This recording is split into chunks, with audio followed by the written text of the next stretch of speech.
Hello, happy Wednesday, everybody. Welcome to Well in the Wilderness for the penultimate evening. We have almost finished our journey through Acts, and what a journey it's been. Today we are concluding we're not concluding. We're doing half of the final chapter of Acts.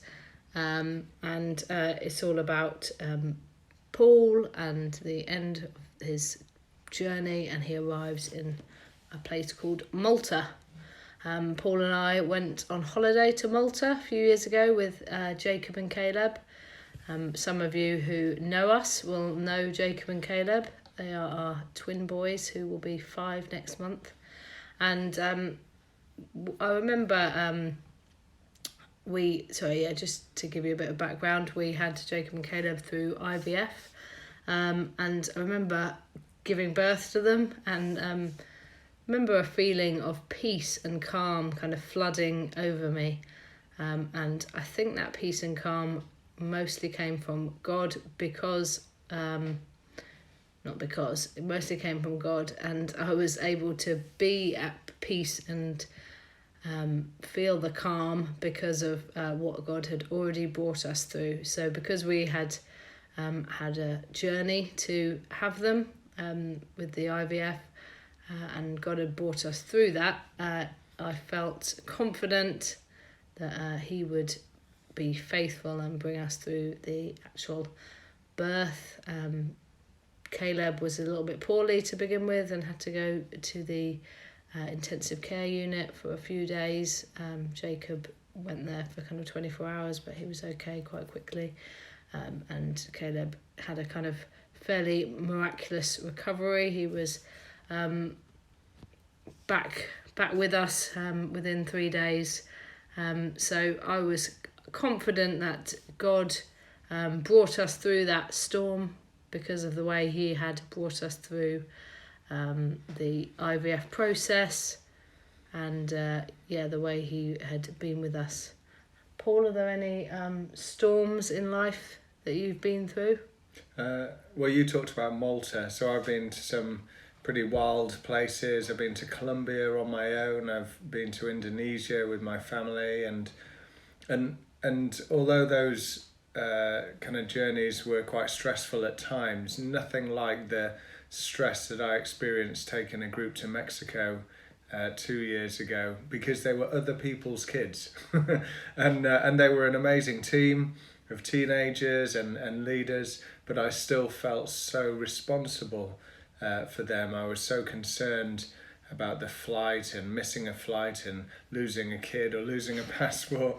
Thankfully, God brought us safely there and safely back, and each time we arrived at a destination, I felt like Anna said, so at peace, and I knew that was God blessing me with that peace. So that when we took a group to Moldova last year, again, I still felt so responsible for the group, but we didn't lose anyone, which was great. We lost a passport on the way back, but thankfully the person was allowed back into the country, and I now feel much more confident about taking groups away, even to dangerous places like Mexico. Thank you. So today's question is, how do you stay calm in your storms? So we're going to read a little bit from chapter 28, verses 1 to 16, I think it is. So this is Paul ashore on Malta. Once safely on shore, we found out that the island was called Malta. The islanders showed us unusual kindness. They built a fire and welcomed us all because it was raining and cold. Paul gathered a pile of brushwood, and as he put it on the fire, a viper, driven out by the heat, fastened itself on his hand. That's a snake. Not good. When the islanders saw the snake hanging from his hand, they said to each other, "This man must be a murderer, for though he escaped from the sea, the goddess Justice has not allowed him to live." But Paul shook the snake off into the fire and suffered no ill effects. The people expected him to swell up or suddenly fall dead, but after waiting a long time and seeing nothing unusual happen to him, they changed their minds and said he was a god.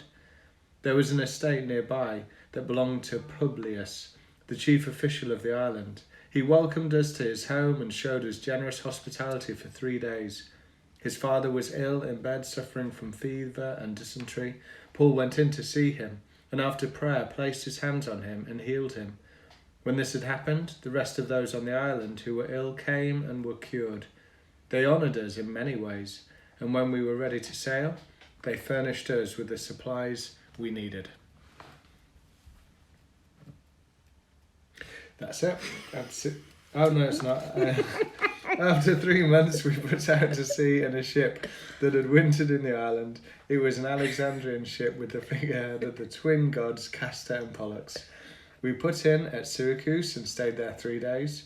From there we set sail and arrived at Rhegium. The next day the south wind came up, and on the following day we reached Puteoli. There we found some believers who invited us to spend a week with them, and so we came to Rome. The believers there had heard that we were coming, and they travelled as far as the Forum of Appius and the 3 taverns to meet us. At the sight of these people, Paul thanked God and was encouraged. When we got to Rome, Paul was allowed to live by himself with a soldier to guard him. And that is definitely the end. Thank you, Paul. Oh, you're welcome, Anna. I just love the bit where it says that this snake had fastened itself to Paul's hand, and you can just picture Paul just like chilling there with his snake in his hand, because he doesn't seem to like. There's a snake hanging from his hand, and like Paul just shakes it off and like chucks it into the fire. He's so at peace and calm with the situation because he's, you know, God has brought him through this storm already, that he's just confident that, you know, God's not going to make him poorly with this snake, because he's just saved his life in the storm. Paul knows that God's got much better plans for him, and I just think it's amazing that he can just be so at peace, and that we can as well, and we can feel that peace. And as Paul and I have just shared, there have been times where we've had that supernatural peace, you know, stressful times where we've been able to stay at peace and calm in the situation, because we can trust in our Father God protecting us and just being with us to give us the calm and peace that we need in the situations that we face. So the question again for this evening was, how do you stay calm in your storms? So praying in the week ahead that you can stay calm in your storms, whatever they may be at the moment, and that you can trust in God that he will be with you and kind of provide for you every step of the way. So thanks for listening tonight, guys, and we'll see you again tomorrow for the last one. See you tomorrow. Bye. God bless you. Bye.